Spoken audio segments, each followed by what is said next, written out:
연말부터 지금까지 우리나라는 계엄 선포와 탄핵으로 매우 혼란한 가운데 있습니다. 지금까지 탄핵 정국을 지켜보면서 국민의 한 사람으로서 정말 안타까운 마음이 있었습니다. 그런데 목회자라는 사회적인 신분 때문에 또 설교를 해야 하는 사람으로서 조심하고 또 조심해 온 것이 사실입니다. 여러분들은 탄핵과 계엄 선포하는 것들을 보고 다른 사람들의 이야기를 들으면서 여러분들의 생각을 보태서 이런저런 말을 할 수는 있지만 목회자는 그 한마디 한마디가 조심스럽습니다. 그래서 그동안 늘 말을 조심하고 아끼면서 상황들을 지켜오면서 기도해 왔습니다. 헌법재판소에서 진행되는 여러 과정들을 지켜보면서 어느 순간 저에게 영적인 깨달음이 오기 시작했는데 그 깨달음을 좀 더 묵상하고 이렇게 말씀을 해야 되겠다라고 하는데 가만히 보니까 설립 예배를 곧 앞두고 있는 겁니다.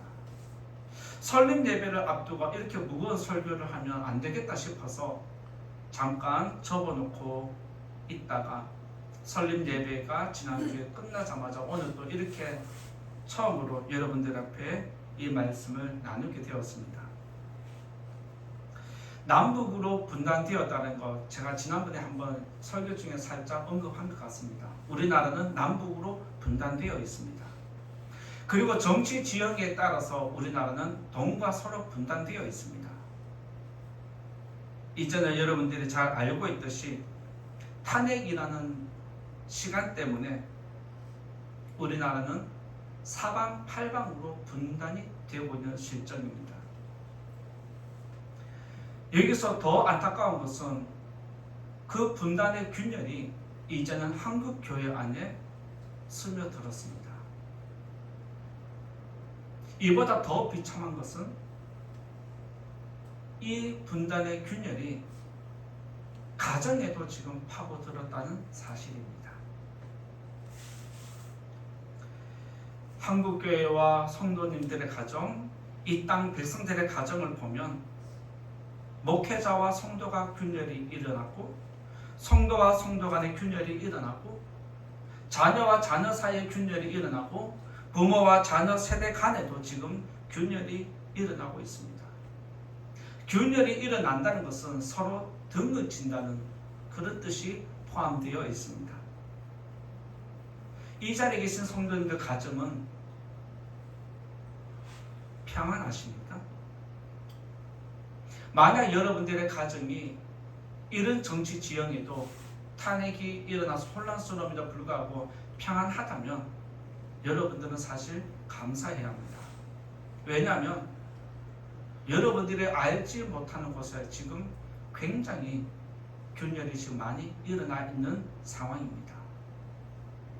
한국교회가 위기라고 하는데 그 위기의 설상가상으로 탄핵의 여파가 겹치면서 많은 성도들이 교회를 등지고 있습니다. 정치 때문에 탄핵 때문에 믿음을 포기한다? 그 믿음 진짜인지 저는 목회자로서 안타깝고 의심을 할 수밖에 없습니다. 이처럼 지금 한국교회는 탄핵으로 무너지고 있습니다. 더 나아가서 여러분들의 가정도 여러분들의 친척도 면면히 보면 여러분들의 지인들의 가정들을 살펴보면 탄핵 때문에 균열이 일어나고 다툼이 일어나는 가정들이 있다는 걸 여러분들이 발견할 수 있습니다. 탄핵으로 지금 이 나라가 어수선한 가운데 뉴스를 보니까 내일 국무총리 탄핵 선고가 나온다라고 발표되었습니다. 국무총리 탄핵 선고가 내일 내려지면 이제 며칠쯤 지나면 대통령에 대한 탄핵 선고도 내려질 것이라 생각이 되어집니다. 탄핵이 기각이 되든지 인용이 되든지 어떤 결과가 나오든지 분열과 다툼이 더 이상 일어나지 않기를 바라는 것이 국민의 한 사람으로서 목회자로서 바라는 것입니다. 여러분들도 또 여러분들의 가정도 주변에 있는 사람들도 어떤 결정이 나오든지 그 결정에 순종하고 따라갈 수 있는 우리 성도님과 이 땅의 백성들 되기를 간절히 바랍니다. 이 자리에 계신 성도님들에게 다시 한번 부탁드리고 싶은 것은 우리나라 안정을 위해서 그리고 더 이상 분열과 다툼이 일어나지 않기 위해서 다시 연합을 위해서 이 한 주간 기도해 주는 성도님 되시기를 다시 한번 부탁을 드립니다. 성도님들은 지금 탄핵이 진행되는 과정을 보면서 어떤 생각을 하고 계십니까? 시끄러워서 속 시끄러워서 귀 닫고 관심도 안 가시는 분들이 또 많이 있을 거라 생각되어집니다. 그런데 또 한편에서는 그 속에서 무엇인가를 찾아내려고 하는 사람이 있습니다. 저는 지금 헌법재판소가 진행하는 이 모든 탄핵 과정들을 보면서 하나님 앞에서 우리의 모습이 우리가 하나님 앞에 서야 하는 모습이 이런 모습이 아닐까라고 생각을 해보았습니다. 대통령이 헌법재판소 앞에 서고 국무총리가 헌법재판소 재판관 앞에 서고 여러 장관들이 재판관 앞에 서서 이런저런 변론을 하는 것을 보면서 우리가 마지막 날 저렇게 되겠구나라고 생각을 했습니다. 헌법재판소는 하나님의 보좌와 같습니다. 헌법재판관은 하나님으로 비유할 수 있습니다. 재판관이 입장할 때 여러분들 뉴스를 보셨는지 모르겠지만 헌법재판관이 입장할 때 방청객 모든 사람들이 다 일어섭니다. 그리고 재판관이 앉으면 인사하고 앉습니다. 이것은 우리가 예배 드릴 때에 일어나서 임례송을 부르는 것과 같은 것입니다. 우리가 예배 임례송 부를 때 일어서는 이유가 하나님이 지금 이 자리에 임하신다는 것을 믿음으로 받아들이고 거기에 대한 예의를 갖추는 것으로서 일어나서 임례송을 부르는 것입니다. 하나님 우리와 함께 해주십시오. 이 자리에 좌정하여 주십시오. 이런 마음으로 임례송을 부릅니다. 그리고 헌법재판소에서 변론이 다 끝나면 재판관이 나갈 때 그때도 모든 사람들이 일어서서 재판관 나갈 때까지 다 마중을 합니다. 우리가 일어나서 폐회송을 부를 때도 다 같이 일어나서 부르고 있습니다. 그것은 우리 예배에 임재하시고 우리 예배를 받으시고 우리를 떠나가시는 하나님을 배웅하는 그 모습이 우리가 폐회송을 부르면서 일어나서 예의를 갖추는 것입니다.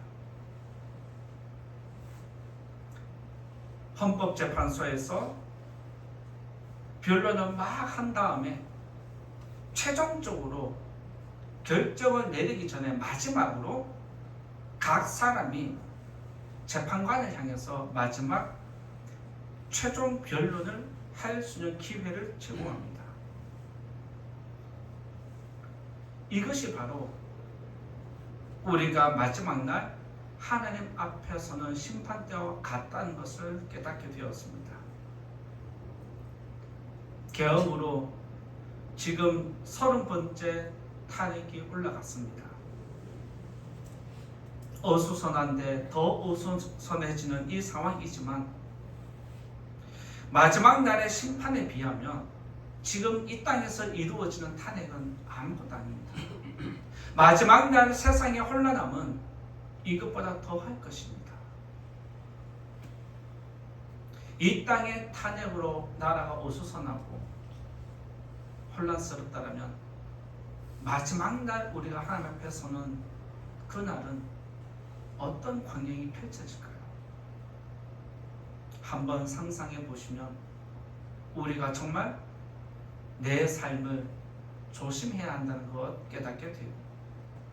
내가 하나님 앞에서 어떻게 살아야 할지 다시 한번 조심하게 될 것입니다. 우리는 하나님 앞에 서야 한다는 것을 꼭 기억하시고 오늘 말씀을 통해서 여러분들에게 깨달음이 있기를 바라고 마지막 날을 준비하면서 살아가는 지혜로운 성도님 되기를 바라면서 오늘 말씀을 나누고자 합니다. 첫 번째 말씀드릴 것은 하나님 앞에 선다라고 말씀드리고자 합니다. 하나님 앞에 선다라고 그렇게 말씀을 드리고자 합니다. 10절 말씀 같이 읽어보겠습니다. 10절을 같이 읽어봅니다. 시작. 내가 어찌하여 내 형제를 비판하느냐? 어찌하여 내 형제를 업신여기느냐? 우리가 다 하나님의 심판대 앞에 서리라. 이 말씀 여러분들 믿으십니까? 너무 멀리 있어서 아직 나한테 와 닿지 않은 겁니까?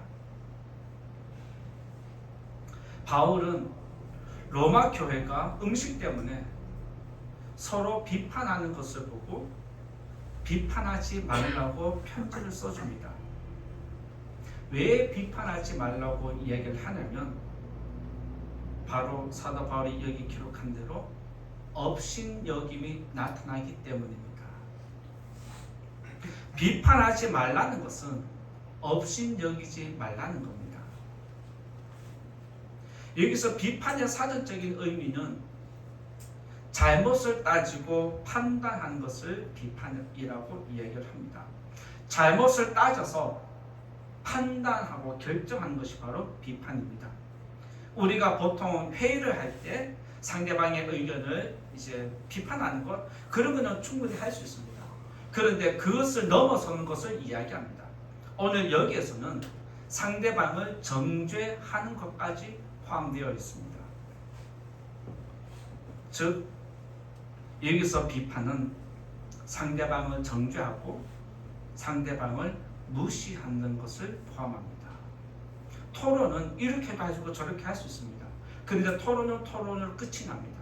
그런데 비판은 정죄는 다른 사람을 죄인이다라고 낙인을 찍어버리고 그때부터 그 사람을 무시하는 행동이 나타나는 것이 바로 여기서 말하는 비판하지 말라는 것입니다. 하나님은 성도들 간에도 비판하지 말라고 말씀합니다. 왜냐하면 우리가 상대방을 비판한 그대로 하나님께 비판을 받는다라고 가르쳐 주고 있습니다. 왜 하나님은 우리에게 비판을 하지 말라고 하셨을까요? 왜 우리가 다른 사람을 비판하면 안 되는 것일까요? 하나님이 우리에게 비판을 하지 말라고 금지하신 건 저와 여러분은 심판의 대상이지 정죄의 대상이 아닙니다. 저와 여러분은 심판을 받는 대상일 뿐이지 우리가 다른 사람이 죄가 있다 없다, 믿음이 있다 없다 판단할 능력이 없다는 걸 이야기합니다. 우리는 상대방을 온전히 이해하지 못합니다. 상대방이 어떤 상황에서 어떤 생각으로 그런 행동과 의도를 가지고 말을 했는지 그런 행동을 했는지 다 알지 못합니다. 그래서 하나님은 우리가 실수가 있고 오류가 있기 때문에 너희들의 판단은 정확하지 않기 때문에 조심하라고 하지 말라고 말씀합니다. 하나님은 오류가 없으시고 하나님은 그 사람의 생각 전부를 알고 의도를 다 아시기 때문에 하나님의 판단은 정확하고 공의롭습니다. 그래서 우리는 판단을 자제하고 하나님의 판단을 인정해야 하는 이유가 그것입니다. 예수님은 비판에 대해서 이렇게 말씀을 가르쳐 주셨습니다. 마태복음 7장 1절과 2절을 보면 이런 말씀하셨습니다. 비판을 받지 아니하려거든 비판하지 말라고 말씀하셨습니다. 그리고 2절에서 이렇게 말씀을 덧붙입니다. 너희가 비판하는 그 비판으로 너희가 비판을 받을 것이요 너희가 헤아리는 그 헤아림으로 너희가 헤아림을 받을 것이니라. 여기서 비판을 받지 아니하려거든 비판을 하지 말라고 하십니다. 이것을 우리가 잘 이해를 해야 됩니다. 내가 다른 사람을 비판하면 다른 사람이 나를 비판한다 이게 아닙니다. 우리는 이 문맥을 이 말씀을 얼핏 보면 내가 다른 사람을 비판하면 다른 사람도 나를 비판하는구나 이렇게 생각을 합니다. 그렇죠? 그런데 예수님은 그렇게 말씀하지 않습니다. 7장 1절의 말씀을 예수님이 2절에서 해석을 해주는데 그 해석이 이렇습니다. 마태복음 7장 2절 한번 같이 보실까요? 마태복음 7장 2절을 같이 보면서 말씀드리겠습니다. 1절의 말씀을 예수님이 2절에서 한 번 더 풀어주는 내용입니다. 2절을 같이 읽어보겠습니다. 시작. 너희가 비판하는 그 비판으로 너희가 비판을 받을 것이요 너희가 헤아리는 그 헤아림으로 너희가 헤아림을 받을 것이니라. 무슨 말일까요? 내가 다른 사람을 비판하면 다른 사람이 나를 비판하는 게 아닙니다. 그러면 누가 나를 비판할까요? 맞습니다. 하나님이 나를 비판한다라고 알려주는 내용입니다.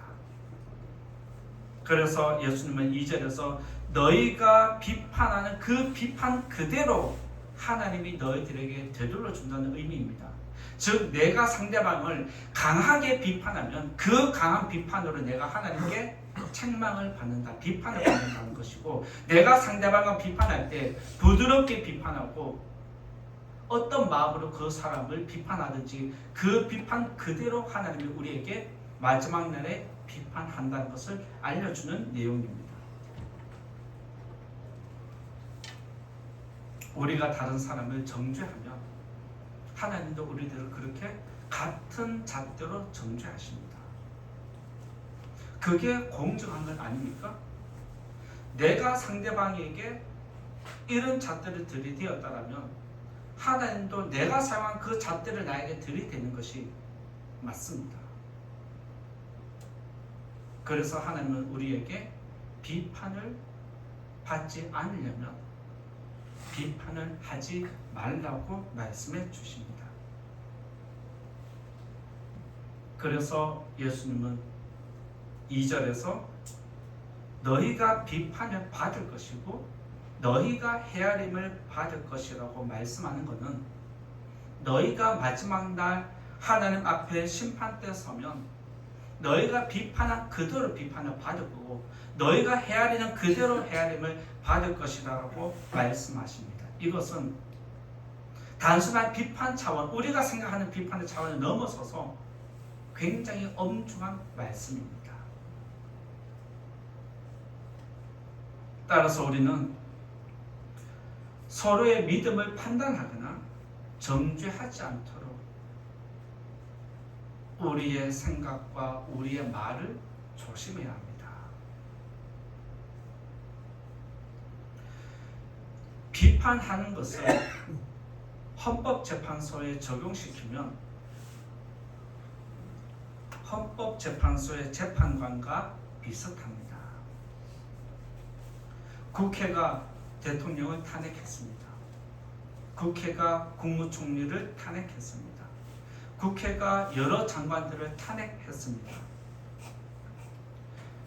비판을 했을 때 헌법재판관들이 그 내용을 살펴봅니다. 그리고 피의자들에게 질문을 합니다.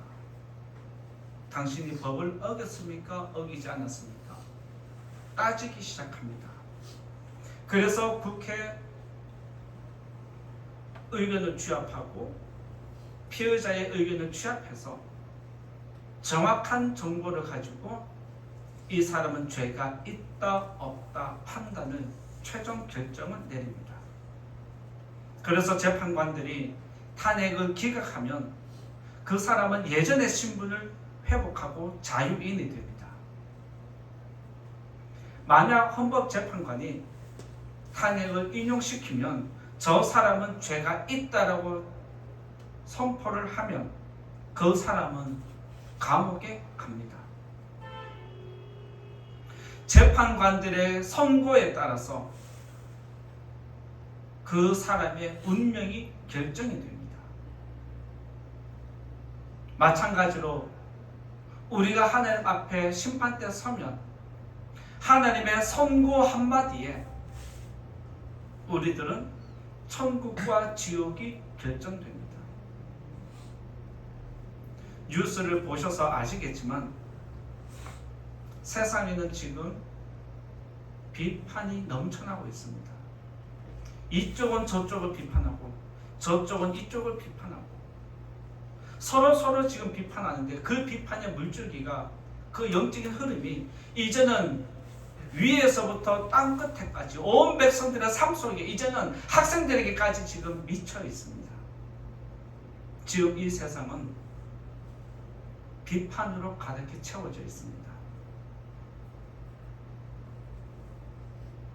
비판은 교만한 사람들의 강력한 무기입니다. 권세를 가진 만큼 비판의 강도도 강한 법입니다. 그래서 그들이 휘두르는 비판의 칼에는 자비가 없습니다. 죽이려는 의도를 가지고 비판을 자행하고 있습니다. 그리고 그들의 칼에는 긍휼이 없습니다. 오직 그들이 칼을 휘두를 때는 상대방의 피를 보면 된다는 그런 악한 마음이 있습니다. 메뚜기 떼가 지나간 자리에 남는 것은 아무것도 없다는 말이 있습니다. 마찬가지로 비판이 한번 휩쓸고 지나간 자리에는 영혼의 황폐함만 남아 있습니다. 서로 비판을 주고받는 이 시대에 이 백성들 가운데 이 비판의 물줄기가 지나가고 나면 지도자들에게, 백성들에게, 한국교회 성도들에게 여러분들의 심령에 남아있는 것이 무엇이 있을까요?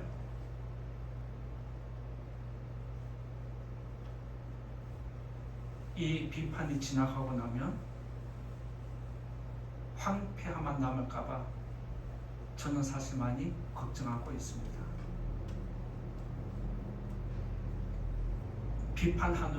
비판하는 것으로 끝나지 않습니다.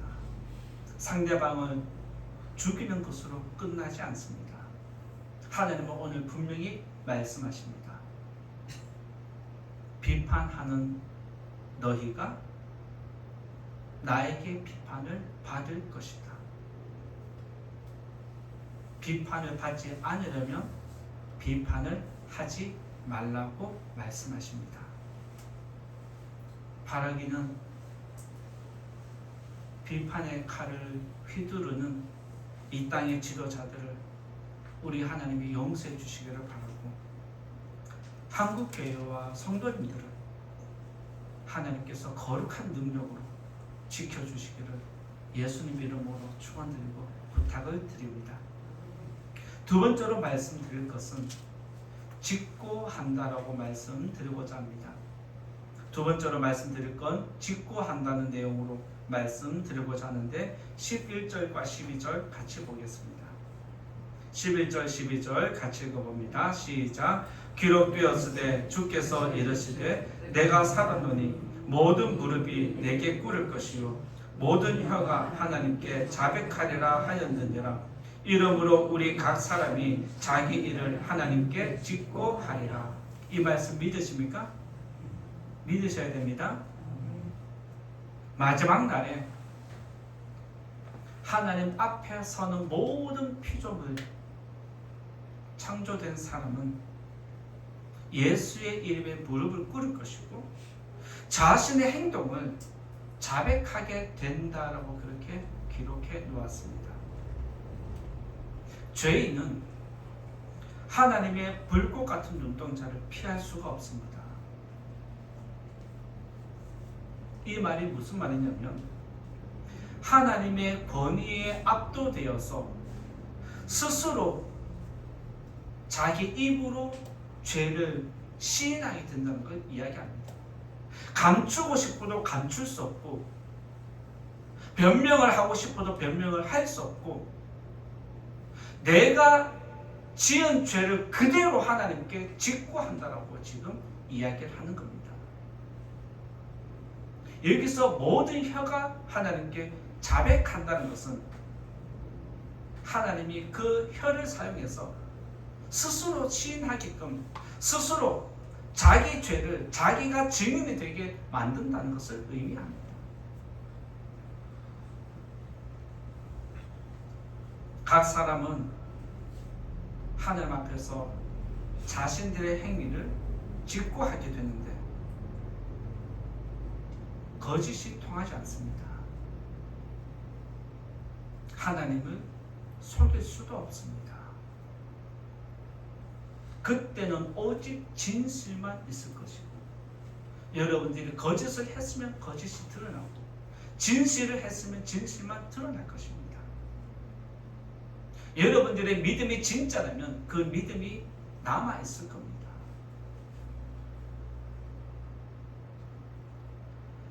하나님은 심령을 살피기 때문에 속일 수가 없습니다. 그런데 이 땅에서 이루어지는 탄핵은 말을 잘하고 재판관을 설득을 잘하면 교묘한 거짓 정보를 만들어내면 충분히 속일 수 있습니다. 거짓을 진짜처럼 만들어낼 수도 있습니다. 이 땅에서는 거짓과 순수가 통할 수 있지만 하나님 앞에서는 통하지 않습니다. 그래서 하나님의 심판은 공의로운 것이고 완전한 것입니다.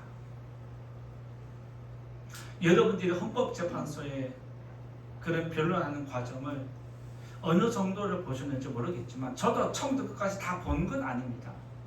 그냥 중간쯤에 한 번씩 보는 것인데 그런 보는 것들을 보면서 느낀 게 뭐냐면 헌법재판소에서 변론하는 과정을 보면서 느낀 게 뭐냐면 창과 방패 싸움이다라고 그렇게 느꼈습니다. 탄핵을 주장하는 국회는 창으로 대통령을 찔러서 죽이려고 합니다. 그리고 대통령을 변호하는 사람들은 든든한 방패를 앞세워서 대통령을 지키려고 지금 몸부림을 치고 있습니다. 똑같은 사건인데 양쪽이 다르게 주장합니다. 똑같은 사건이 다르게 주장될 수 있을까요?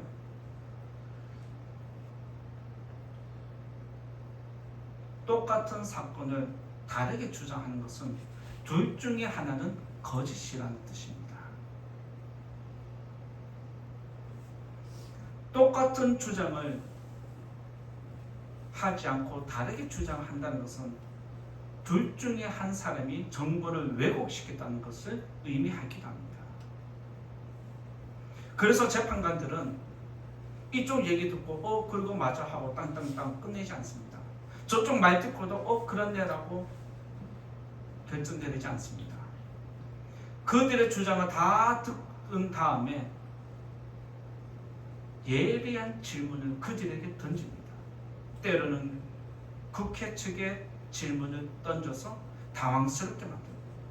때로는 피해자에게 질문을 던져서 당황스럽게 만듭니다.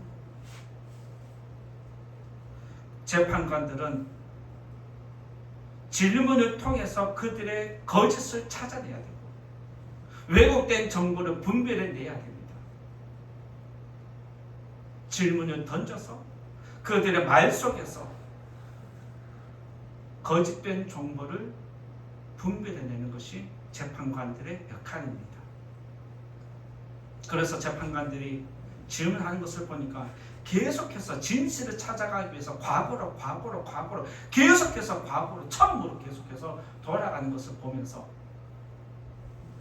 저게 예리한 질문을 통해서 진실을 찾아내는 것이구나 라고 깨달음을 얻었습니다.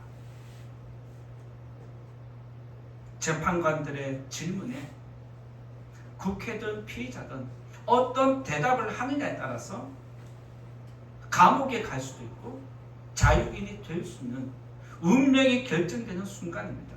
그래서 재판관이 질문할 때 대통령이든 총리든 장관이든 국회 측이든 그 질문 하나하나에 굉장히 예민하고 긴장되고 조심스럽게 생각을 하면서 천천히 말하는 것을 보게 됩니다.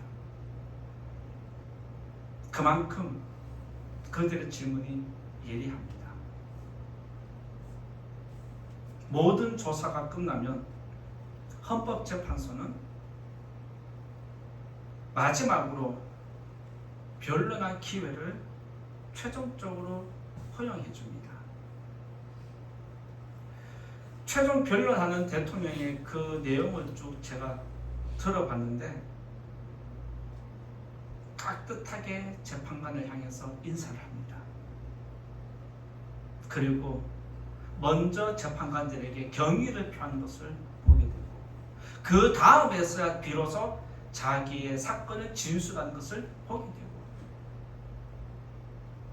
다 끝났는가 싶더니 또 재판관들을 향해서 다시 인사하는 것을 보게 됩니다.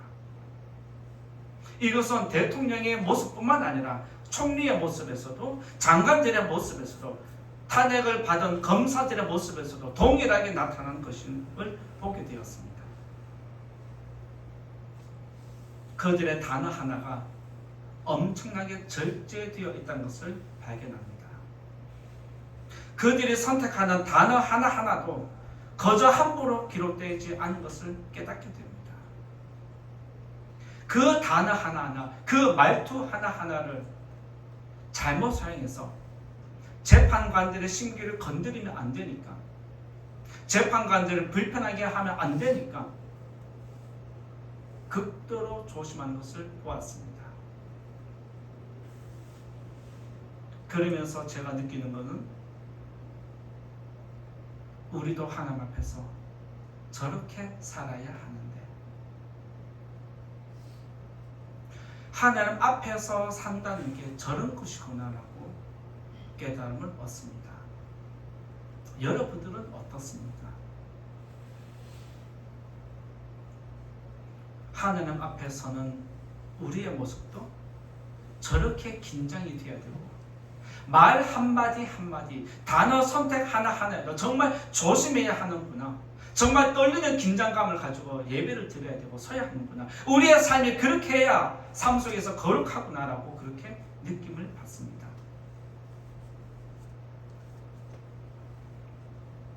여러분들이 세상에서 다른 사람에게 함부로 하는 말들 하나님은 다 알고 계십니다.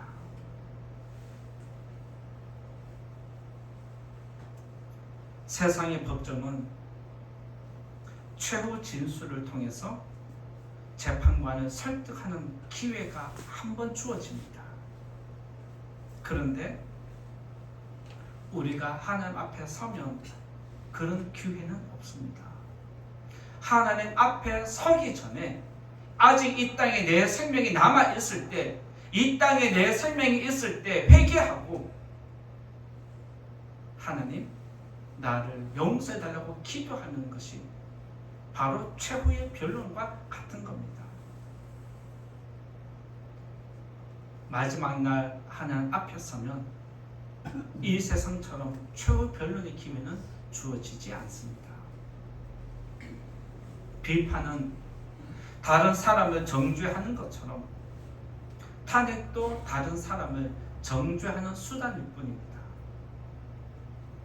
비판과 탄핵의 공통점이 있다면 분열과 다툼을 일으킨다는 겁니다. 그리고 분열과 다툼을 일으키는 것 끝나지 않습니다. 서로를 죽입니다. 비판을 좋아하는 사람은 자신의 죄를 보지 않는 사람입니다. 남의 말하기를 좋아하는 사람은 자기를 보지 않는 사람입니다. 그래서 예수님은 마태복음 7장 1절에서 2절에서 비판하지 말라라고 하면서 덧붙이는 말씀이 다른 사람의 눈에 티는 보면서 자기 눈에 들보는 빼지 않는 어리석음을 이야기했습니다. 비판을 좋아하는 사람은 자기 죄를 인정하지 않는 교만한 사람입니다. 내가 죄인이라는 것을 아는 사람은 다른 사람을 함부로 정죄하지 않습니다. 탄핵으로 백성이 분열된 것처럼 비판은 교회를 분열시킵니다. 그리고 교회는 성도들의 영혼을 파괴합니다. 따라서 비판은 악의 뿌리와 같은 겁니다. 여러분들이 내게 악을 제거해달라고 기도할 때 그 악이 무엇인지 알고 계십니까? 비판을 일삼는 마음입니다.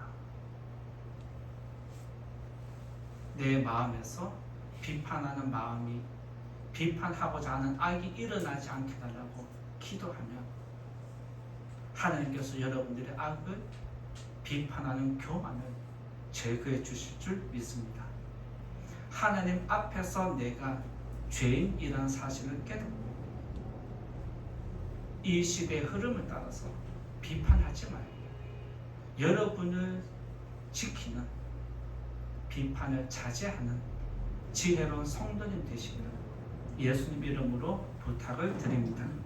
이제 결론의 말씀 드리고자 합니다. 마태복음 7장 1절에서 7절의 이 말씀이 누가복음에는 이렇게 기록되어 있습니다. 누가복음 6장 37절에 보면 비판하지 말라. 그리하면 너희가 비판을 받지 않을 것이며 정죄하지 말라. 그리하면 너희가 정죄를 받지 않을 것이요 용서하라. 그리하면 너희가 용서받을 것이요. 무슨 말일까요? 비판하고 정죄하는 것을 덮는 것은 용서다라고 우리에게 알려주십니다. 즉 하나님이 저와 여러분에게 원하는 것은 비판과 정죄가 아니라 용서입니다. 믿으시기 바랍니다. 지금 우리나라는 탄핵으로 혼란스럽고 분열되어 있습니다. 헌법재판소 판결에 따라서 죄인이 되기도 하고 자유인이 되기도 합니다.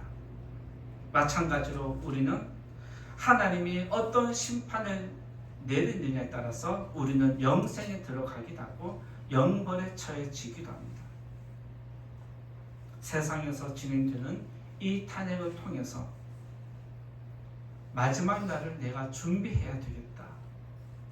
이런 지혜를 가지는 성도님 되시기를 바랍니다. 그리고 다른 사람을 비판하지 않고 나의 죄를 살피는 지혜로운 성도님 되시기를 바라고 자기 죄를 살피는 성도들에게 하나님께서 자비와 긍휼로 덮어주시기를 예수님 이름으로 축원드립니다. 말씀 생각하면서 같이 기도하면 좋겠습니다. 오늘 말씀은 비판하지 말자라는 제목으로 우리가 비판하는 그대로 하나님께 비판을 받는다라고 말씀 나누었습니다. 하나님이 우리에게